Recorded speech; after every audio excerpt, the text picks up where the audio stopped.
then for others who may want to watch later. So I put a ton of stuff up on the website. We're not going to look through all of it together because it's a lot. And some of it sort of repeats.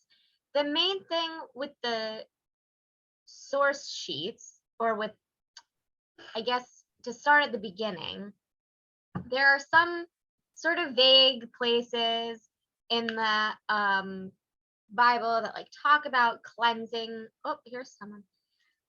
Cleansing for spiritual purposes.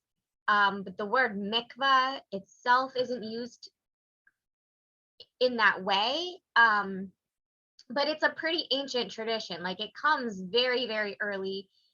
It was certainly already being done by the, I mean, we see like in the Bible, especially like the priests have to immerse, and anyone who's, like after Sara'at, like if they have the white scaly affliction that is associated with gossip, then they have to first be outside the camp for a while and then immerse before they re-enter. A woman after childbirth has to immerse before she can re-enter society or share her husband's bed again. All of that is like, it's pretty literal from the Tanakh itself, and then some things were added on. The word mikveh comes from the word like hatikva. You might know the Israeli national anthem, the hope. It's the same word, to hope. So there's this sort of sense of like renewal and refreshing your soul, is a hopeful idea of like a look to the future. So one of the source sheets has a quote from Jeremiah that the English just like it refers to the hope of Israel, and it's sort of addressed to God as the hope, but the word in the Hebrew is mikvah. So the creator of that source sheet was sort of bringing those ideas together there for you. Obviously, then the Talmud comes along, and the rabbis like to argue about the most minute details of things. So they start discussing like what actually, like how to build a mikvah, how many cubits it has to be, and how to pipe in the fresh water and these things. But a lot of that's not really that important. I mean, it's important because it's important in the sense of like Talmudic thinking is important to how Jews develop culturally, but the minutiae isn't actually that important for understanding mikvah. Like if you were to go to visit the mikvah, if we get to visit Adar Israel at a time when Naomi Malka, the mikvah lady, is actually there to like explain the building itself and everything, she'll still basically tell you the gist is that it has to be big enough for an average person to completely immerse themselves.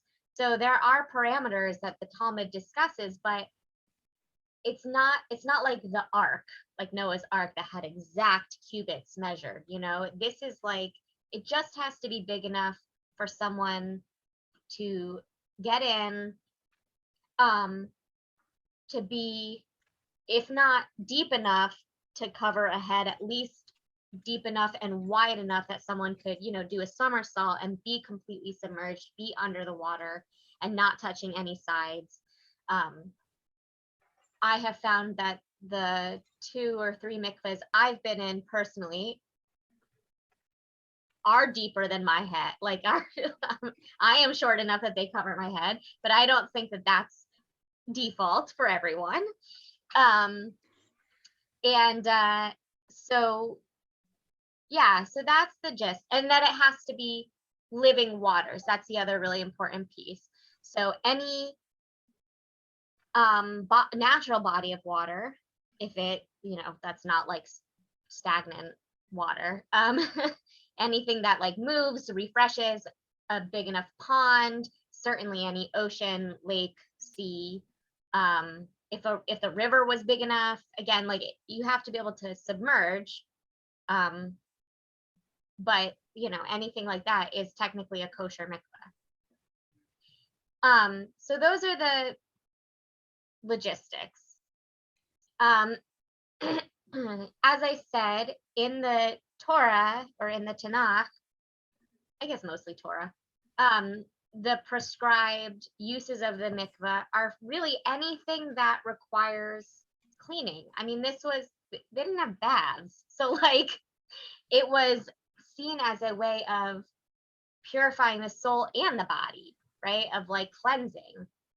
So the priests, before doing their sacrifices, a woman after childbirth or menstruation, a man after nightly emissions,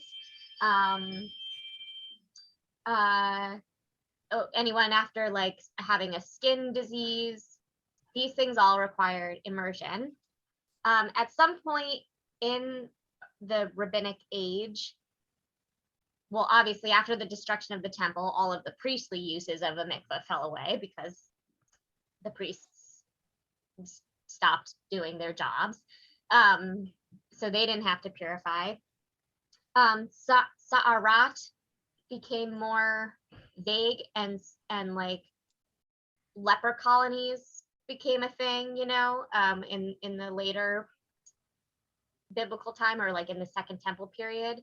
So people didn't necessarily cure, like they weren't cured of the skin disease and were able to immerse and come back. They went and lived in a leper colony for the rest of their lives. So that fell away.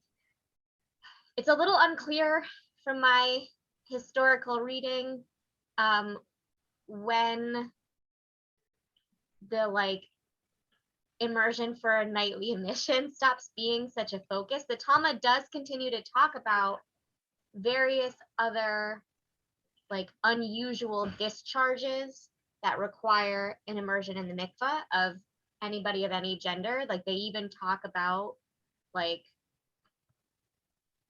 various androgynous genders and the various discharges that might come from them. And so anything like that, any like unusual body fluid that's coming out where it should not be, requires an immersion in the mikvah. But like in the book Lamb, which I know my parents have read, it's a book, it's a novel, it's not like real history at all, but I think it's a very funny look at Second Temple Judaism. It's about the story of the like 30 forgotten years of Jesus's life, between birth and when he returns to Jerusalem or whatever, as told through the lens of his irreverent best friend. And so there's like a scene or there's like a chapter, I guess, where the best friend has to go to the mikveh every day because he's a 13-year-old boy. And like, so like clearly that fell out of fashion at some point, and I'm not sure when, like what, if it's just like a puberty thing that they were like, this is pointless to make 13-year-old boys go to the mikveh every time. But, so I think that's sort of where the stereotype of the mikveh being a sort of sexist institution of like only for women on their period or coming out of their periods or whatever, where that comes from. But that like hasn't been historically true.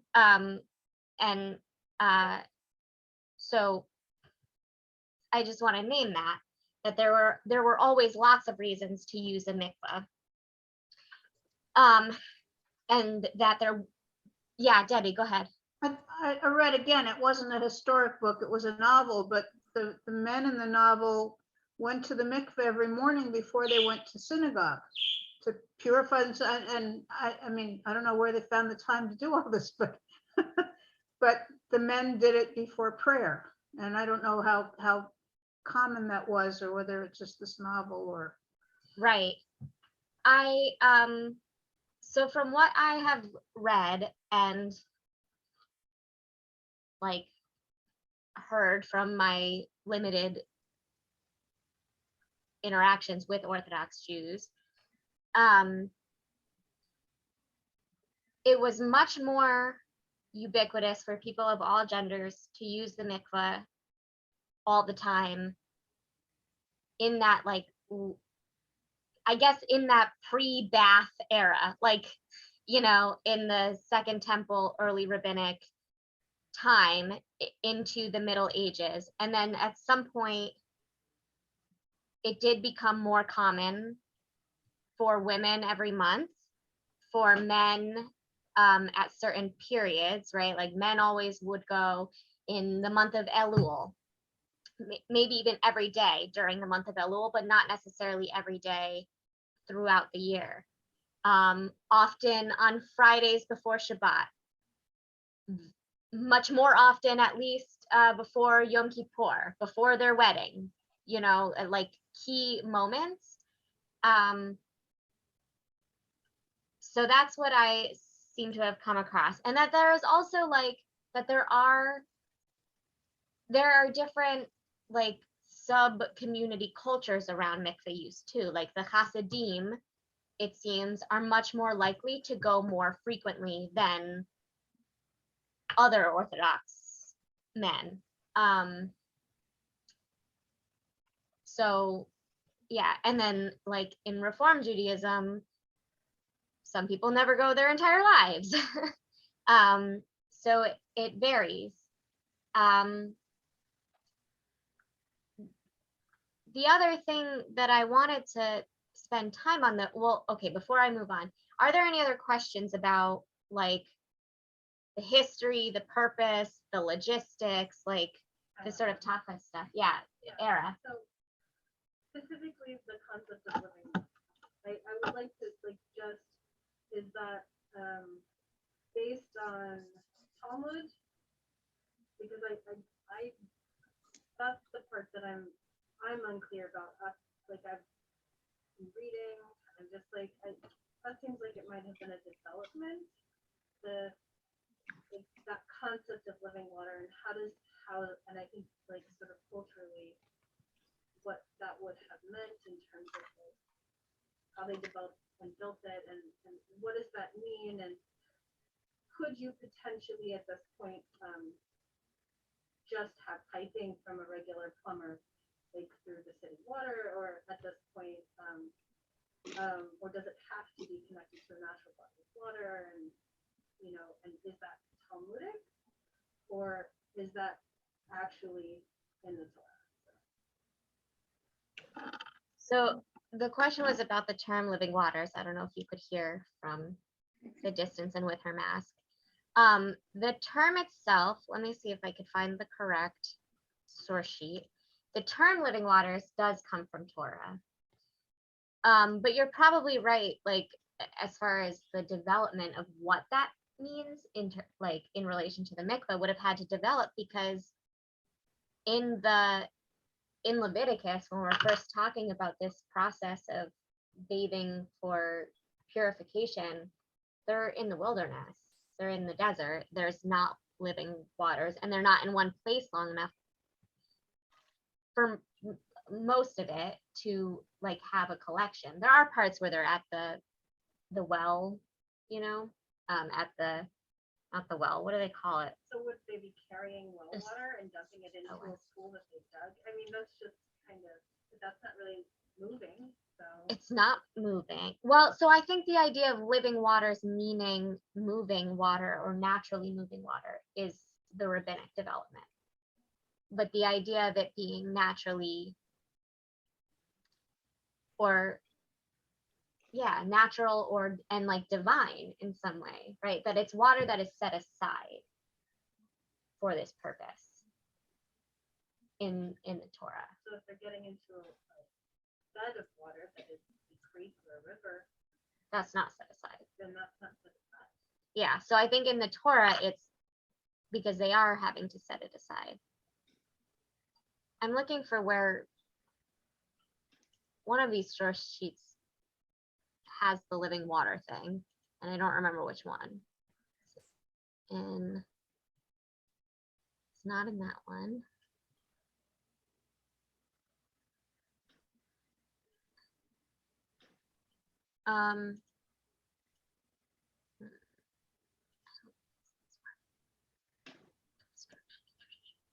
Carrie, you also had a question. While I keep looking, do you want to ask yours? Yeah, I think it was kind of in that same ballpark. I was actually at the mikveh at Addis, can't remember the second Israel? name. And it was like just a rectangle, like I didn't get the feeling there was any living water there.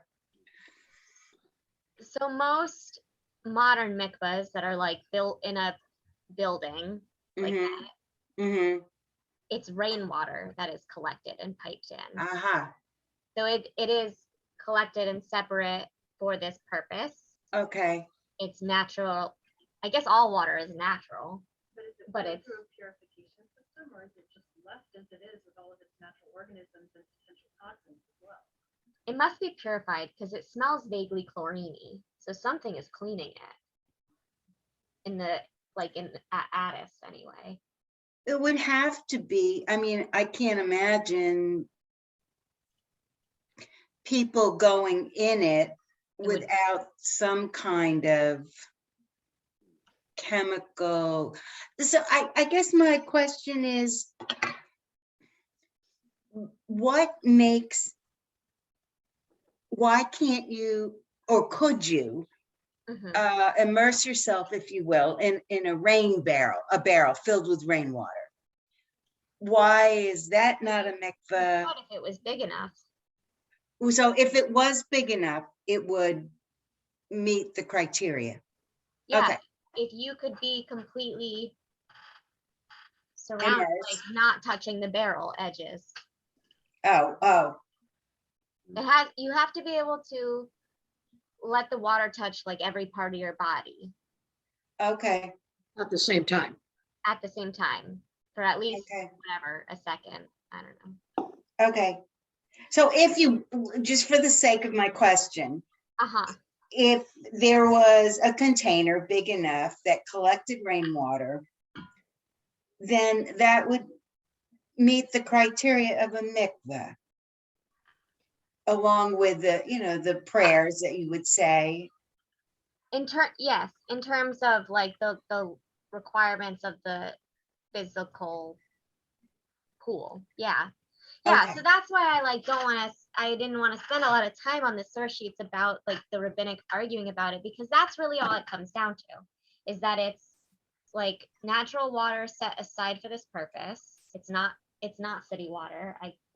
Is Is it, yeah, but- how they, I don't know how they, And so when thinking about the development of what that means, and sort of like living water, okay, living water itself, that alone provides so many opportunities for argument, because living water has to be, is it a waterfall? Is it a river? Is it a waterfall would moving? be a You really know, nice mikvah.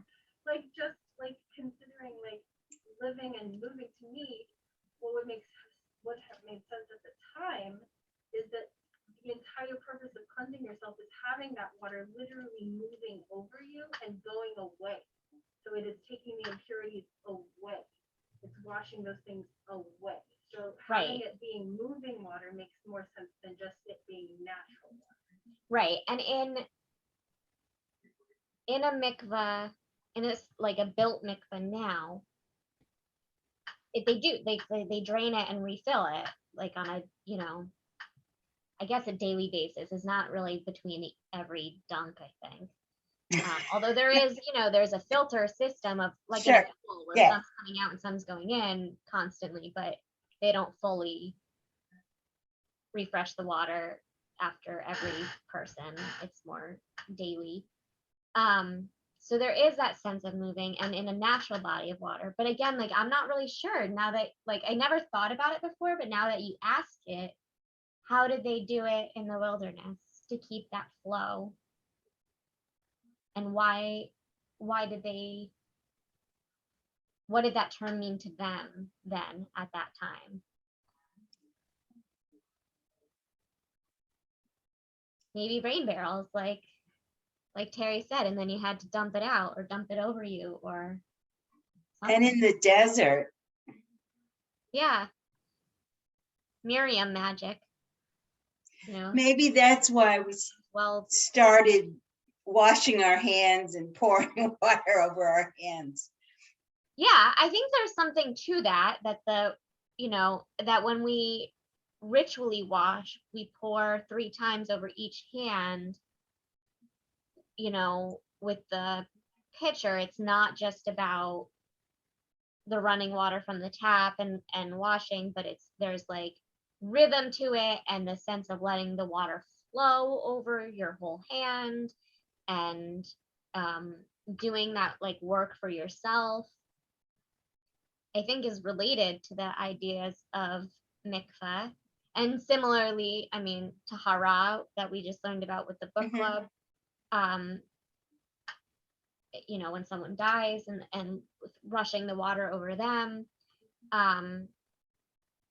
that I think these are all connected, and they're all connected to like literal cleanliness practices too, that there is a sort of symbiotic relationship here in Jewish cultures between like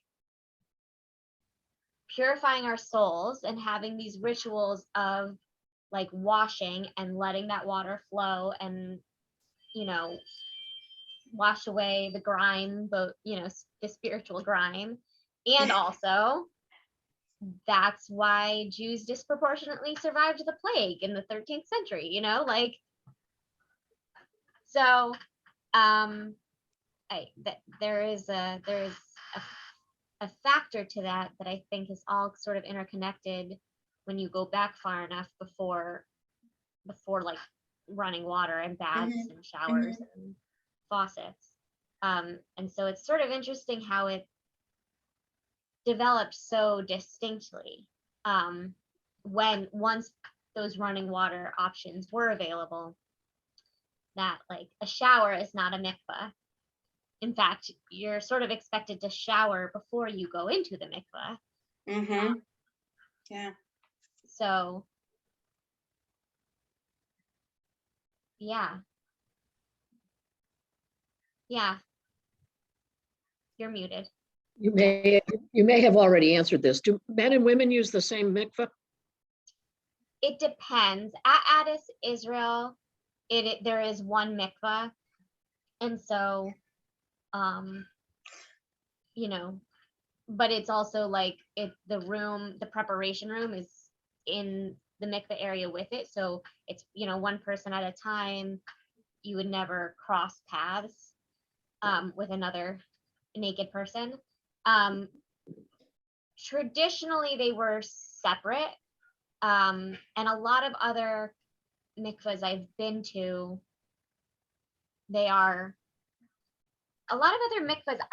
to, are separate, but they're still sort of single person, but you would go through like maybe a more communal preparation room into the mikvah, and only one person at a time would be in the pool itself. But because you might pass someone in the hallway coming out or whatever, they're like separated wings, different sides of the building or whatever for men and women.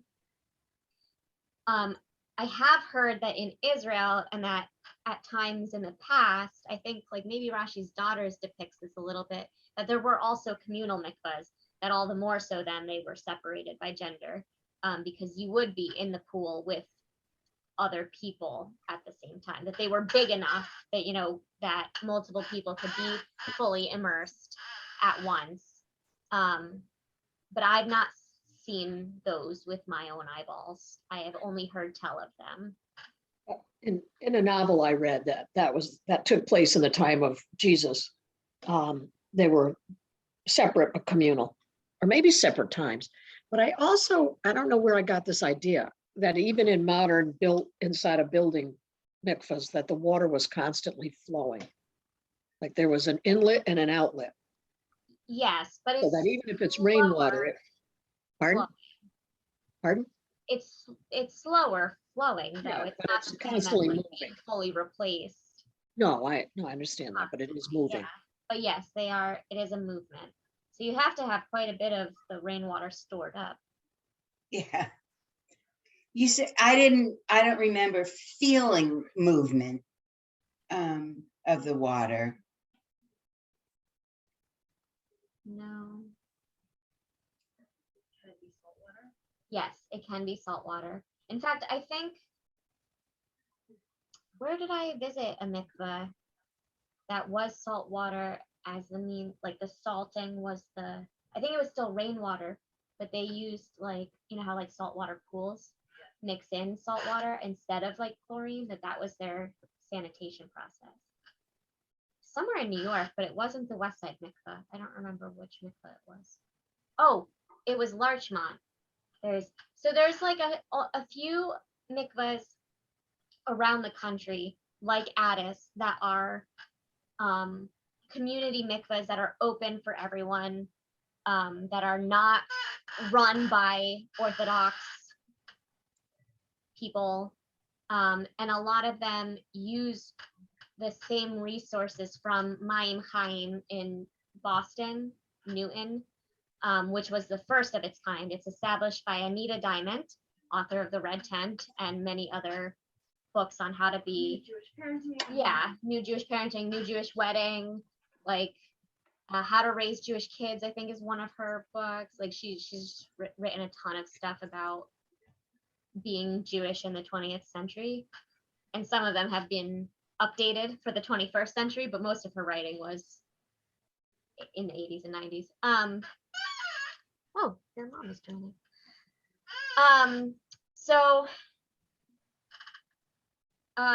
So she founded Mayim Chaim in Boston, and then they were sort of the first of that kind, and then from them there are a few others that have been inspired. So Addis Israel is inspired by Mayim Chaim. I mean, Addis Israel is a congregation of its own, but their mikvah is inspired by Mayim Chaim. There's one at Temple Israel Center in Larchmont, New York, in Westchester. The West Side Mikveh in New York is still run by an Orthodox organization, and they are still gender separated. They have gender separated wings, but that's the mikveh that Immerse NYC uses. So, you know, New York, real estate's so expensive. So they don't have their own mikveh, but Immerse NYC is a nonprofit organization that runs off the same principles as Mayim Chaim, that they do like really personally crafted mikveh immersion rituals and stuff for anyone who wants. And they train non-Orthodox mikveh guides and, you know, do all that kind of stuff. So there's a few like that in the world or in the country. I just realized that those are all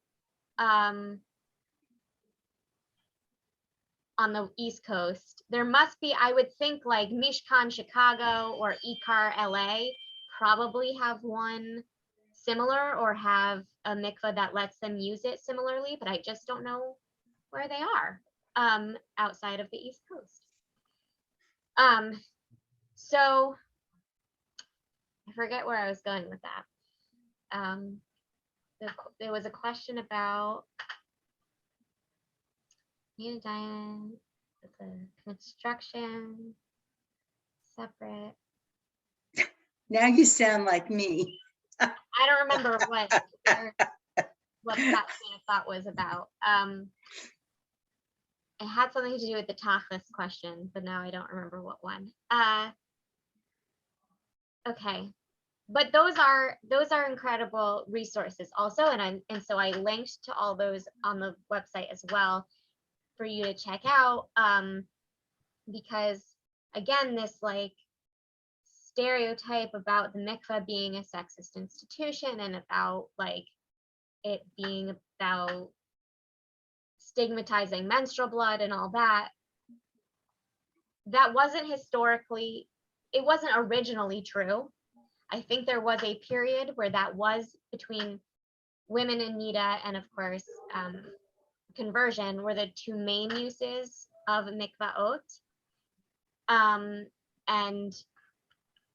But it's being reclaimed a lot again for various other reasons, and for for men and for non-binary people, and for like using the mikvah as a tool for ritual in coming out of the closet. And are you leaving? Yeah, All right, see ya. I'm sorry, I didn't know you were here.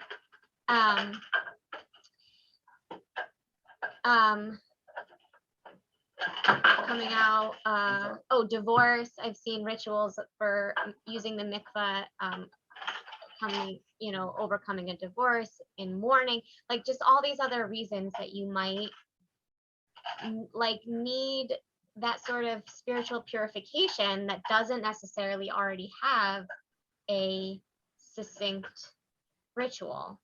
I mean, there are already rituals for divorce and mourning, but some of them are not conclusive. Like I've talked to a lot of people who have had Jewish divorces, who they have the get, and like, thankfully it's amicable enough. Like I don't know anyone who's had to have the like kneecapping rabbis from Muncie go after a recalcitrant husband. I've heard of those mercenaries, but I don't know anyone who's had to use one. But even like in a amicable divorce, and you sign the papers and the rabbis do the whatever, and they hand the woman the get, and then they walk away feeling like that it still feels unresolved.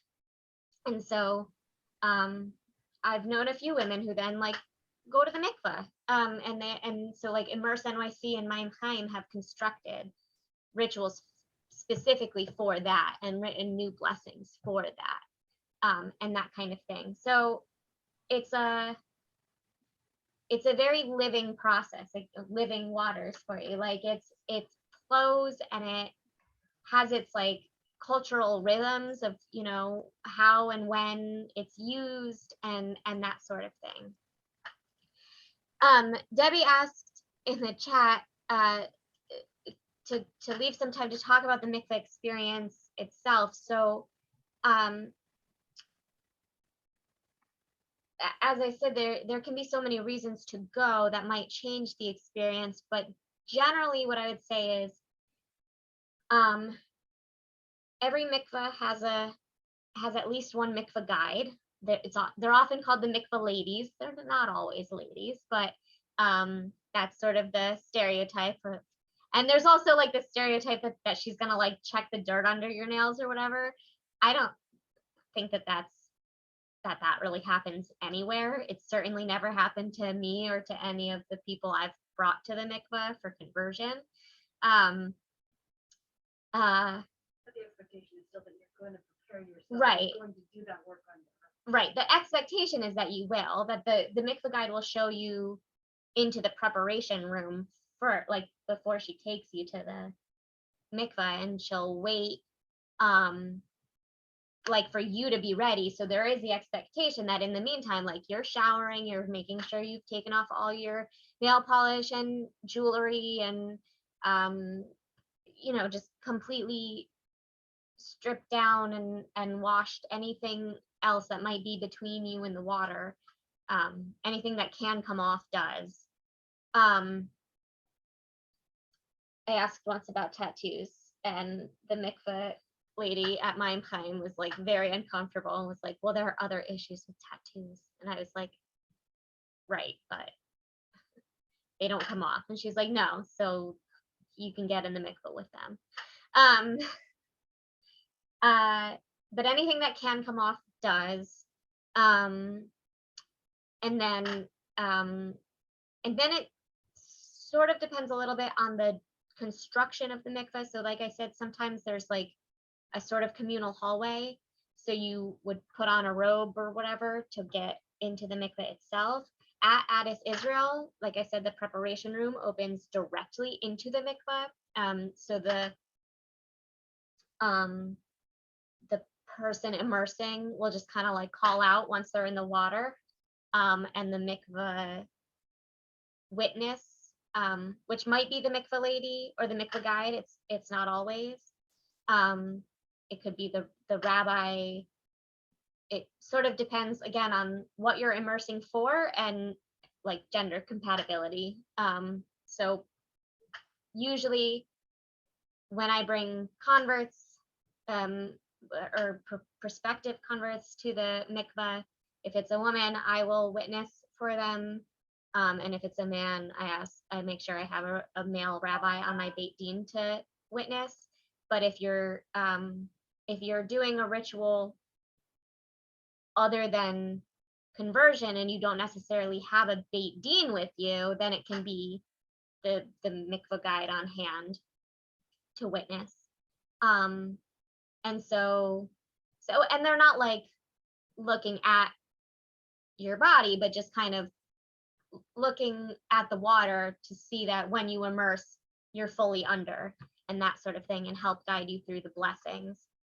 So in a conversion, there are required blessings. For the only really required blessing is to say, Baruch atah Adonai Eloheinu melech haolam asher kiddushanu b'mitzvotav v'tzivanu.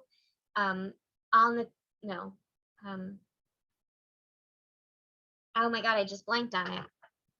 The blessing for hand washing came to me instead. Al natilat.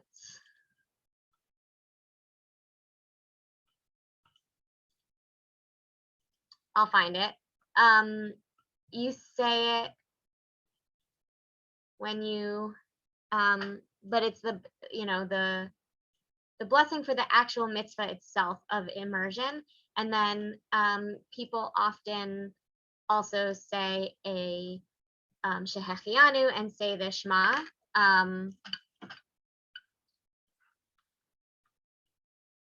Mikvah blessing. Well, it's gonna bother me. Why would they say the shehechianu if it's not the first time you've been? Well, I mean for converts, presumably it is their first time in a mikveh. For the conversion, Vitzivanu al hatvila. I knew it was similar. Nitilat yadayim. Oh, and Melody put in the chat. Thank you, Melody. Al hatvila. So that's required for conversion. For nida, there technically is not a required blessing, even though like halachically it's a required immersion, but there's like not a, you just go and purify. And then of course for like any other of the more modern rituals I mentioned, there's no required blessing, but there are often, like if you're choosing to go to a mikveh for a non-required reason, it's like because you need that ritual. So there are all kinds of other blessings that might be said in their place. Some of them, like I said, Mayim Chaim and Immerse NYC have written entirely new blessings with, like formula from our ancient times, but with totally new language for some of the things that we're experiencing now. Or they might like reappropriate Psalms and things like that for the purpose. And yeah, and then a traditional mikveh experience is 3 immersions, 3 like full somersaults under the water. That is required for conversion and nida. It's not necessarily required for the nothing's really required for the newfangled rituals, but like if you bothered to clean yourself off and get into the water naked, like you might as well spend some time in there. So you do your 3 somersaults, take a moment to like feel held by the water, and then come back out. And usually the mikveh guide will have, holds the towel up so that they don't see you as you emerge from the water, and then they just can kind of like wrap you in the towel right away. And it's your visual modesty is preserved, but it feels very like comforting and embracing. So So yeah, are there specific questions about the Mikveh experience that anybody is wondering about?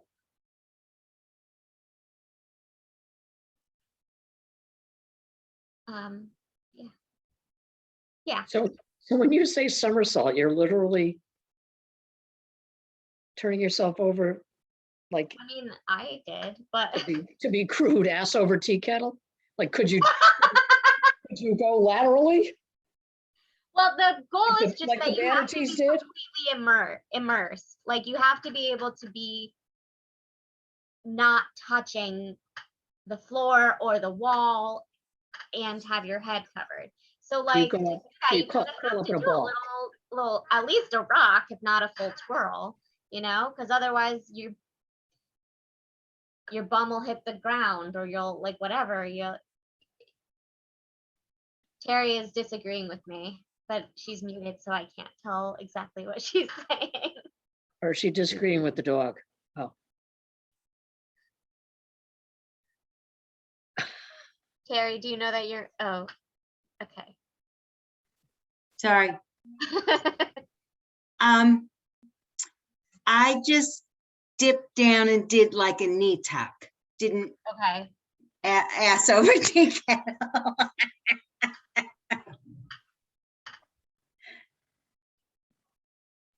So how involved in the process is I mean, I understand for conversion's sake, but otherwise for the mikveh guide or whoever, the mikveh lady, whoever, what's the relationship between the dipper and the dippee? Well, as you said, aside from conversion, right? Because in that case, there's also like the halachic, there's sort of like a shepherding relationship happening between the rabbi and the student. For something like Nida, where someone would, it's a woman that comes every month and like knows what she's doing and whatever, then the mikveh lady is basically just there to like let her in, to unlock the room and keep an eye on the water to make sure her head goes totally under and there's, not, and then she leaves and, it's not as interactive. For some of for like, if you contact Immerse NYC, and this might be also specific because they don't have their own mikveh, and so if you're contacting them, it's because you are specifically looking for a progressive mikveh guide, and so they're going to come and guide you. So if you went to some place, you could also, so they will come and they will like work with you and construct the ritual with you and like be in the room with you, not only to watch the surface of the water and make sure you go completely under, but also like to say the blessings for you or with you or whatever if you want. I imagine for something like Maim Chaim or Addis Israel, which have those rituals available, but it is their own mikvah, so you don't need to call the guide. You know what I mean? Like you don't have to call the guide to take you to somebody else's mikvah where they might otherwise not let you in. Like the West Side mikvah is a pretty nice mikvah, but if you just called and were like, I just want to take a non-Orthodox dip, they would be like, no. So you kind of need an Immerse NYC, but you could call Addis and say, I just want to take my own dip because, I just had top surgery and I need to emerge a new person. Then they would just let you. And like, you might not even need a guide at all for that. Again, except for somebody to unlock the door for you. So it depends a lot on what you're there for, and what you are seeking. Like you can ask too at some place like Addis Israel, you can say, this is what I just underwent and I would like one of the rabbis, or I would like the mikveh guide, or I would like whatever from Addis to be there with me. So yeah, it is flexible.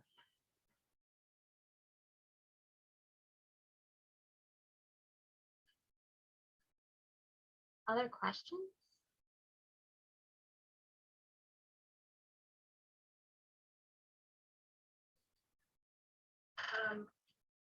really have any questions. I'm actually, other than the long-standing question about living water, I'm pretty well versed and understand what the Mikvah is about. And having lived in an Orthodox neighborhood, I mean, Mhm. it was used a lot more regularly, particularly by the women. As a part of their monthly cycle. So Right. it's just kind of like the awareness. But as far as like other purposes and developing it as more of like a more widely sort of non-gendered ritual and like bringing it back, I see so many opportunities there, not only just in terms of like, but like after surgery, Yeah. just after just processes, starting a new job. Like there's just so many reasons that I see that having like implementing that as a part of someone's like, I want to start fresh, you know, and during right before high holidays. Yeah. Yeah, I think the mikveh is an incredible tool of ritual that I really, really want to encourage more Reformed Jews to like explore and experiment with, that it doesn't have to just be for conversion and and for following a menstrual cycle. Like there are so many reasons that you might want that experience. And I mean, I don't know, I'm also like a water person, so maybe that's not for everyone, and there could be different adaptations of like how to feel purified, but I think it's incredible feeling. And I think that places like Immerse NYC, Mayim Chaim, Addis Israel just provide so much material to start exploring with it. You don't have to like reinvent the wheel for your own ritual just because it's unusual or whatever. Like there are so many resources out there. I didn't link this in the website because I just like didn't even know where to begin. But ritualwell.org has a ton of like suggested rituals that utilize a mikvah for all kinds of reasons. Excuse me. So I started looking, and then I was like, to link all of the good ones, but like it would be its own whole web page. Like there's so much there. So I just closed the window. But I encourage you to check those out as well. I just think that they provide so much. Yeah, for after surgeries, for like I said, coming out is a big one. I know people like name changes, after major health crises, like people after cancer, I know have gone, things like that. What rules are followed now in terms of the construction of things like that? And sort of now the ones that if you were to go to one of those places, they have already decided this is how we're going to do this. But if you were to start new and say, okay, we're going to design a mikvah, like what rules do you actually have to follow versus like in sort of the construction? Because I'm very, I know I just keep sort of like harping on this, but it's just like I don't feel like it's as prescribed as it is developed. It's just like Right. Well, it's certainly not prescribed in the Tanakh. Like the places where the process is mentioned, the like exact cubits of the mikvah are not. That is a rabbinic development. But even the rabbinic developments, like I said, they're kind of vague. Like it starts to get,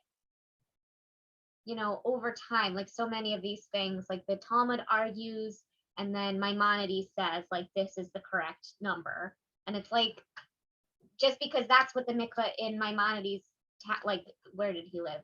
Cairo? Like, what? oh, no. Yeah, that's how big the mikvah in his town was, basically, is how he decided that that was the correct one. And so then that's how like all mikvahs are constructed from that point on. That's the cubitry. How do you, what's the right measurements? That's what they decided. But like I said, the only real requirement that I think matters is that it's big enough to immerse a person. And this concept of. And this living concept of water. living waters. So what does that mean? Is the. I guess that it's moving. But lakes like aren't really, do lakes move? I mean, how would you describe Right, but that? when They're- you put chlorine in it, suddenly it's not. Terry alive, says you're yes. Killing everything. If you put chlorine in it, you're killing it, so then it's not really alive. Right. But you couldn't, I'm sorry, I know it's like so like silly, but it's also like to me, like the beauty of it could be that it is natural, that it is alive and moving, but also like how do you keep yourself cleansed and without getting some sort of like right. disease? When they were originally built, the waterways themselves were just so much cleaner that like it just wasn't really. Right. So I think, I mean, if that's a concern though, like any natural body is a mikvah, is a kosher mikvah. You can do a mikvah ritual in the ocean. That's totally, the Queer Mikvah Project, I linked to them. I think they have exclusively been doing ocean mikvahs so far. I don't know if that's in like by design for them or because it's hard to find a mikvah that they can go to where they are, but that's what the article said, is that they've been doing ocean mikvahs. So yeah, maybe the question like of how do you make it a living water and clean, like that's a very modern question for these like holes in the ground in buildings that we have now, and that was like not a factor in ancient times. And you can go like on Masada, there's the there is a mikvah still. I mean, it's not still filled with water, it's abandoned, but like there's a part of the fortress that was the mikvah, and there's like the steps down and the mosaic tile floor, and I don't know, it's very cool looking. And that like it just flowed there, I guess, from the Dead Sea. Its own sanitation process. Yeah. Debbie, you look like you were about to ask something else or say No, something. Masada would probably be too high for the Dead Sea. It's probably, I mean, they collected rainwater in Maybe it was rainwater then. cisterns when it rained, not all year, but I think it was it flowed down from the cistern.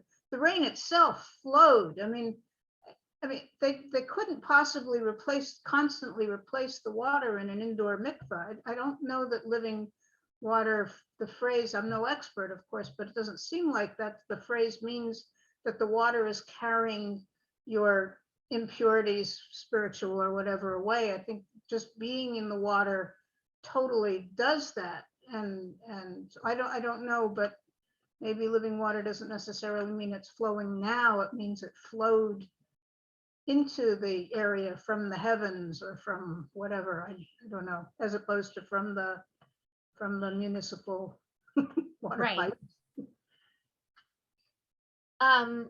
Hava's question, are mikvahs used for childbirth? Like like would you have a water birth in a mikvah? Is that what you mean? Or Yeah, exactly. Like those water births people talk about. I've never heard of that happening. My instinct would be that it would be frowned upon because childbirth carries impurities. But they're also like a mikvah cannot be made impure. Like that's part of the halacha also, is that it is because it is a purifying force, there is nothing you can do or put in it that will make it impure itself. So like, you know, you're not supposed to go when menstruating, right? You have to go after your flow is fully stopped and there's been no discharge for 3 days or whatever. But like, if you do go, you don't like unkosher the mikvah. So like, theoretically, I guess you. No, because you shit during childbirth, so that's not gonna happen, no. Era says no, definitely not.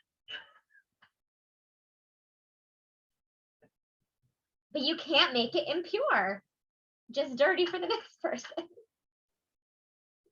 Just take your little fish tank out. Yes, Are you supposed to go after childbirth? yes, you are supposed to go after childbirth. For again, like, you know, because it carries the impurities of blood and whatever. So 7 days, the mother is supposed to go like the morning of the son's bris or whatever. That's her moment of marking whatever. For a daughter, it's an extra week for reasons. I don't know. But it's a longer time of impurity if you birth a girl child. And obviously breast milk isn't considered an excretion that you can go in with. Right, It's not stuff. right. But it wouldn't necessarily like leak out of you the Yeah, way it does. Even, okay. I don't know. Have you personally used for conversion of an adopted infant? I have. Was she an infant? She was a few months old. She wasn't like a newborn. Victoria, you all know Victoria's adopted. I don't need to be coy about it. Amanda took her to the mikveh when she was still, I don't know, maybe 6 months she was when we went. So it is a different like process because part of the conversion, right, is like talking to the convert about making this choice, and you can't do that for a toddler. So we don't have, or for a baby. So we didn't have a whole Beit Din. I mean, we did have 3 rabbis, but we didn't have to like ask her if she chooses Judaism. So the certificate is a little different. It says on it, you know, for the conversion of a minor. The language is different. And the mother goes in with her in a bathing suit. The mother doesn't have to be you know, untouched by anything but the water because it's not her immersion. Although, oh, I also did do one in New York that, did the mothers go?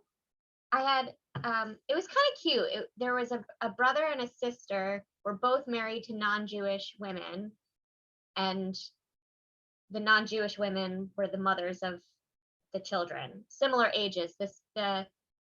The man and wife had an older kid, and the lesbian couple had twin like babies. But so one of the women was converting, and we had like a real Beit Din for her, and she immersed, and then she put on a bathing suit, and the other mother also put on a bathing suit, and they got like in the mikveh together, and the like 1-year-old and the 2 baby twins, they like drop them all at the same time into the water. You blow on their face to make sure that they hold their breath, and then you drop them real quick and pull them back up. It was very cute and sweet that this was like a family affair. It was adorable. Yeah. So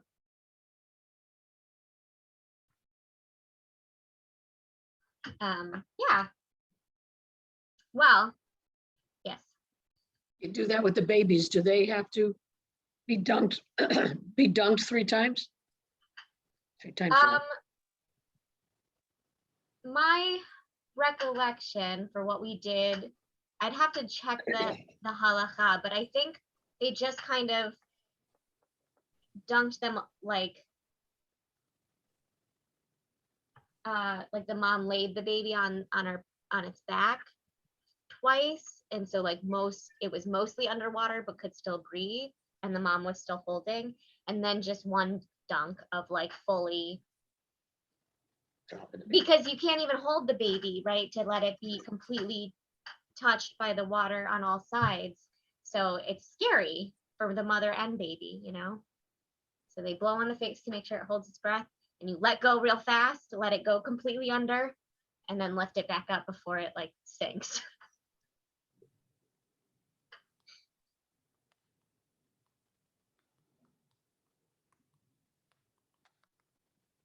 You guys are making jokes. Okay, well, Well, that's our anyway. hour. Okay. What? When Eddie went into Britt's pool without his swimmies on, he sunk to the bottom, he came up and I pulled him out. It Yeah, was not on purpose, but that was his mikvah.